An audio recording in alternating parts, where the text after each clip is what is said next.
Thanks, Jim and Brittany. I'm live here at the University of Missouri, where the Board of Curators met earlier at University Hall and decided to cut 500 jobs.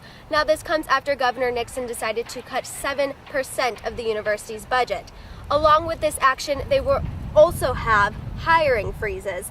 Now, this is MU's move to try and save $20 million, but the staff here is very angry that they are bearing the brunt of this change. From now on, all new hires will have to be funded through private or outside grants. Reporting live in Columbia, I'm Madison Hill, KOMU 8 News.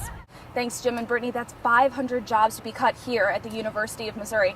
Faculty and staff say they're not happy to be bearing the brunt of the governor's budget cuts. Now, the governor has cut 7% or $20 million from MU's total budget.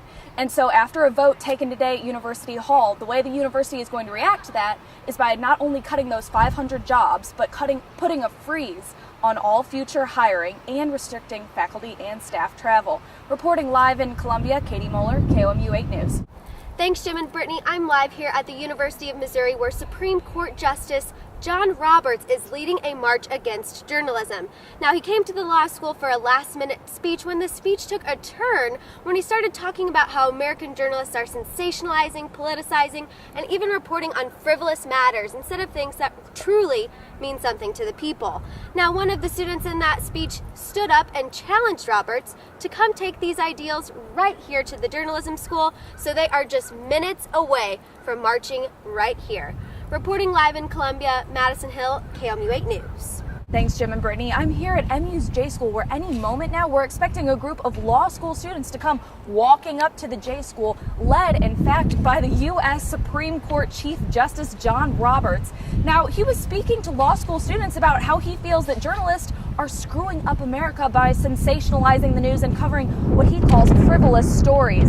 So one student got up and challenged him to take that to the J School, so that's what he did. He got up, excused himself from the dean, and invited the law school students to join him on his march on journalism. So any moment now we should be seeing those law school students and Chief Justice of the Supreme Court John Roberts here on the J School. Reporting live from Columbia, Katie Moeller, KOMU 8 News. Thanks, Jim and Brittany. I'm live here inside the MU Journalism School, where it has been a crazy morning. Journalism professor Gary Grigsby walked through his office door right behind me to find a yellow and green snake coiled in his desk chair. Now, after taking some advice from students, he locked that snake inside there. That way it couldn't travel to anywhere else in the building. Now, we have no word yet on exactly what type of snake, but the zoology department has said could be the highly dangerous and highly poisonous puff adar. Now, campus police have been contacted, as well as the Humane Society, but we do hear that snakes tend to travel in packs, so we're hoping that's not true. Reporting live in Columbia, I'm Madison Hill, KOMU 8 News.